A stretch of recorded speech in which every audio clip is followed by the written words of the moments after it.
আজকে যে টপিকটা নিয়ে আপনাদের সাথে ডিসকাশন করব সেটা হচ্ছে 301 রিডাইরেকশন। এখন আসি যে রিডাইরেকশন বা হচ্ছে 30 রিডাইরেকশন জিনিসটা কি। 30 রিডাইরেকশনটা আমরা একটু পরে বুঝি, আগে বুঝি রিডাইরেকশন জিনিসটা কি। সাধারণত রিডাইরেকশন জিনিস বলতে আমরা কি বুঝি, যে একটা জায়গা থেকে আরেকটা জায়গাতে কি হয়ে যাওয়া, কনভার্ট হয়ে যাওয়া, তাই না? বা হচ্ছে কি স্থানান্তর হওয়া বা পুনর্স্থানান্তর হওয়া, এই ধরনের জিনিসকে বলা হচ্ছে রিডাইরেকশন বলে। কিন্তু এসইও তে বা হচ্ছে ডিজিটাল মার্কেটিং এ রিডাইরেকশন বলতে বুঝে হচ্ছে, আমি একটু এক্সাম্পল দিয়ে বুঝাই। যেমন আপনার ওয়েবসাইটের এইটা হচ্ছে গিয়ে একটা ইউআরএল, তাই না? এটা হচ্ছে গিয়ে আপনার পুরাতন ইউআরএল। আমি একটু নিচে নিয়ে আসি, কারণ এটা হচ্ছে আপনার ওল্ড ইউআরএল হচ্ছে এটা। আর আপনার হচ্ছে নিউ ইউআরএল কি, নিউ ইউআরএল হচ্ছে, সরি, নিউ ইউআরএল হচ্ছে আপনার এইটা, তাই না? এইটা হচ্ছে আপনার নিউ ইউআরএল, মানে হচ্ছে লিঙ্কটা আর কি, তাই না? এইটা হচ্ছে গিয়ে আপনার ওয়েবসাইটের পুরাতন ইউআরএল, মানে মেইন ইউআরএল, যেটা ধরেন হচ্ছে, আমি যদি একটু আমাদের ওয়েবসাইটের এক্সাম্পল দিই, এটা হচ্ছে গিয়ে পুরাতন ইউআরএল। এখন সামহাউ ক্লায়েন্ট এই ইউআরএলটাকে চেঞ্জ করছে বা নাম চেঞ্জ করছে বা হচ্ছে তার ডোমেইন নামটাকে চেঞ্জ করছে সামহাউ। তো ডোমেইন নাম চেঞ্জ করলে বা হচ্ছে সে যদি এক্সটেনশন চেঞ্জ করে থাকে, তাহলে কি অ্যাড্রেসটা চেঞ্জ হচ্ছে না? আপনার ওয়েবসাইটের অ্যাড্রেসটা চেঞ্জ হচ্ছে না? বুঝতে পারতেছি, অ্যাড্রেসটা চেঞ্জ হতে যাচ্ছে। দেখেন, তখন হচ্ছে গিয়ে আপনি যদি রিডাইরেকশনটাকে সেট আপ না করেন বা হচ্ছে সেটা নিয়ে যদি কাজ না করেন, তখন হচ্ছে গিয়ে হবে কি, যখন এই সাইটটার লিংক ধরে কেউ আপনার ওয়েবসাইটে আসবে, তাকে কি দেখাবে বলেন তো? ইরোর দেখাবে, বা হচ্ছে 404 ইরোর দেখাবে, বা হচ্ছে কি পেজ নট ফাউন্ড দেখাবে, বা বলবে কি page is not available in web, এই ধরনের কিছু ইনফরমেশন দেখাইতে পারে, তাই না? তো এই জিনিসটাকে ধরেন আমার ওয়েবসাইটটা, এটা হচ্ছে আমার ওয়েবসাইট, এইটা হচ্ছে কি আমার মেইন ওয়েবসাইটটা, যেটা আমরা অলরেডি আমাদের সাইট দিয়ে দেখছি, তাই না? তো এই জিনিসটা হচ্ছে আমার মেইন ওয়েবসাইট বা এটা আমার মেইন ওয়েবসাইট। আমি এই জিনিসটাকে চেঞ্জ করে এখান থেকে এটাকে এই পেজে নিয়ে আসবো, মানে হচ্ছে এই ইউআরএলটাকে সেট করে দিব। বুঝতে পারছি? আরেকটু ক্লিয়ার করি, আমার এই ইউআরএলটাতে আমার ভিজিটর আছে না অনেক বেশি, ট্রাফিক আছে না অনেক বেশি। আমি এই ইউআরএল এর ট্রাফিকটাকে আমার এই নতুন ইউআরএল এ নিয়ে আসার জন্যই আমি হচ্ছে রিডাইরেকশনের কাজটা করব। এটা কি বলে হচ্ছে রিডাইরেকশন। বুঝতে পারছি? এটা যেমন আরো ডিটেল বোঝাই, এটা হচ্ছে আমার ইউআরএল। এখন এটা এই এই ইউআরএলটা মানে হচ্ছে আমার যে প্রথম ইউআরএলটা আছে, এই ইউআরএলটা চেঞ্জ হয়ে, নাম চেঞ্জ হয়ে হলো কি পেট ফুড এন্ড কেয়ার দিয়ে ডোমেন নামটা একটু চেঞ্জ হলো। এখন ডোমেন নাম চেঞ্জ হলে কি হবে, আপনার ইউআরএল এর অ্যাড্রেস চেঞ্জ হয়ে যাবে না? আপনি যখন এই অ্যাড্রেসটাতে ভিজিট করতেন তখন আপনাকে নিয়ে যেতে হচ্ছে এই পেজটাতে, তাই না? কিন্তু যখন আপনি এই পেজটাতে ভিজিট করবেন তখন দেখেন আপনাকে কি এটা শো করতেছে? ইরোর দেখাচ্ছে না? 404 ইরোর দেখাচ্ছে না? এই জিনিসটাকে আমি হচ্ছে পার্মানেন্ট করার জন্য যে কাজটা করব বা যে যে প্রসেসটা করব, এটাকে বলা হচ্ছে রিডাইরেকশন। এখন ক্লিয়ার হয়েছেন?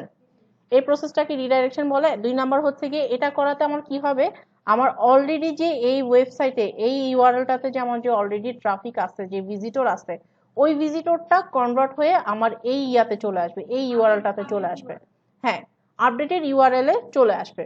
এখন এই আপডেটেড ইউআরএল এ আনার রিজনটা কি, আমাকে নতুন করে এই এই ইউআরএলটার জন্য নতুন করে আমাকে এসইও করতে হচ্ছে না তখন আর। বুঝতে পারছি? জিনিসটা ক্লিয়ার? তো এই জিনিসটা আশা করি সবাই ক্লিয়ার হয়ে গেছেন। এখানে একটা সংখ্যা দেওয়া আছে, আমি দরকার হলে আপনাদেরকে এটা দিয়ে দিব, কিন্তু আমার মনে হয় না এটা আপনাদের দেওয়ার প্রয়োজন আছে, আপনারা এই জিনিসটা অলরেডি ক্লিয়ার হয়ে গেছেন। এখন এই রিডাইরেকশনের তো রিডাইরেকশন বেশ কয়েক ধরনের হতে পারে। সরি, রিডাইরেকশন সাধারণত 2 প্রকারের হয়। একটা হয় হচ্ছে পার্মানেন্ট রিডাইরেকশন, আর একটা হয় হচ্ছে টেম্পোরারি রিডাইরেকশন। কয় ধরনের হয়? 2 ধরনের হয়, একটা পার্মানেন্ট, একটা হচ্ছে টেম্পোরারি। এখন টেম্পোরারি গুলো আপনারা পাবেন হচ্ছে 302, 308, 307 রিডাইরেকশন বলে এগুলাকে। এগুলার কাজ মার্কেটে খুব বেশি একটা আপনারা পাবেন না, খুব বেশি একটা কি পাবেনই না বলতে গেলে, কারণ এগুলো টেম্পোরারি কাজ, এগুলো কোনো পার্মানেন্ট কাজ না। হ্যাঁ, আপনাদের মোস্ট ফেমাস এবং হচ্ছে মোস্ট ইম্পর্টেন্ট যে রিডাইরেকশনটা আছে সেটা হচ্ছে 301 রিডাইরেকশন, যেটাকে পার্মানেন্ট রিডাইরেকশন বলে। বুঝতে পারছি? এখানে একটা টপিক অ্যাড করে দিই।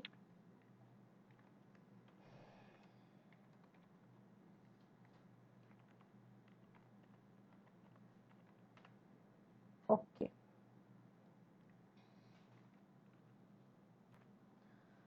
তাহলে কি আমরা রিডাইরেকশন বুঝলাম, টাইপস অফ রিডাইরেকশন জানলাম, 301 রিডাইরেকশনটা কি সেটাও আমরা জানলাম, তাই না? 301 রিডাইরেকশনটা একটা পার্মানেন্ট রিডাইরেকশন, যেটা হচ্ছে পার্মানেন্টলি আমার ভিজিটরকে এক লিঙ্ক থেকে আরেক লিঙ্কে স্থানান্তর করাটাকে বোঝায়। এখন টেম্পোরারি রিডাইরেকশনে কি হয়, যে টেম্পোরারি ভাবে একটা লিঙ্ক থেকে আরেকটা লিঙ্কে ট্রান্সফার করা হয়, তাই না? রিডাইরেক্ট করা হয়। তো ওটা হচ্ছে গিয়ে টেম্পোরারি রিডাইরেকশন। টেম্পোরারি রিডাইরেকশনের কাজ খুব বেশি একটা আমাদের প্রয়োজন হয় না, আমাদের বেশি প্রয়োজন হয় হচ্ছে 301 যেটা পার্মানেন্ট রিডাইরেকশন সেটা। আচ্ছা, এখন আসেন এই পার্মানেন্ট রিডাইরেকশনটা আমরা করব কিভাবে?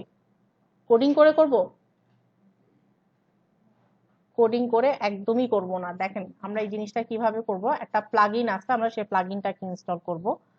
আমরা হচ্ছে অ্যাড নিউতে যাই। আমরা প্লাগইন সবাই ইনস্টল করতে পারি, পারি না? আচ্ছা, এখানে গিয়ে সার্চ করবেন 301 রিডাইরেকশন, লিখে সার্চ করবেন।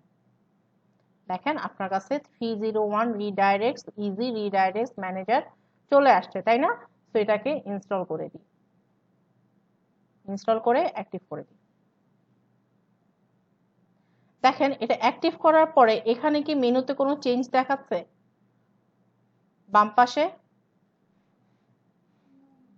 দেখাচ্ছে না। এটা আপনার এই অপশনটা দেখাবে সেটিংস এর ভিতরে নিচে, দেখেন দেখাবে 301 রিডাইরেকশন, দেখতে পাচ্ছি সবাই? আচ্ছা, এই 301 রিডাইরেকশনটাতে এই মেনুটাতে আমরা যাই। দেখেন এখানে আপনার অলরেডি জিনিসটা দেখাই দিচ্ছে,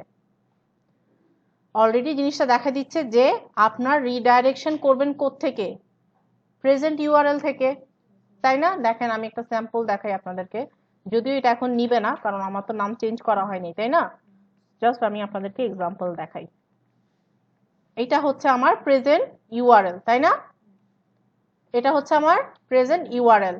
আর আমি কাস্টমসের এখানে গিয়ে আমি আমার নিউ ইউআরএলটা নিব, নিউ ইউআরএলটাকে নিয়ে সেভ করে দিব, সেভ হয়ে যাবে। ক্লিয়ার?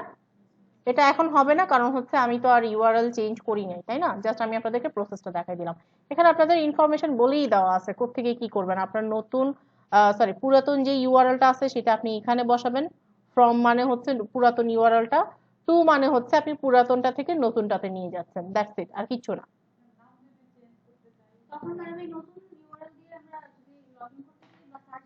হুম হুম হুম হুম হুম, এটাই। বুঝতে পারছি, জিনিসটা একেবারেই সোজা।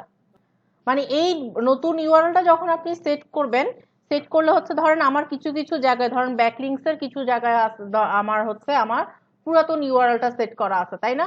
এখন কোনো ক্লায়েন্ট বা কোনো ভিজিটর যদি ওই ইউআরএলটাতে ক্লিক করে, তাকে রিডাইরেক্ট করে নতুন ইউআরএল এ নিয়ে যাবে। জিনিসটা ক্লিয়ার? এইভাবে হচ্ছে কনভার্টটা হবে। বুঝতে পারছি?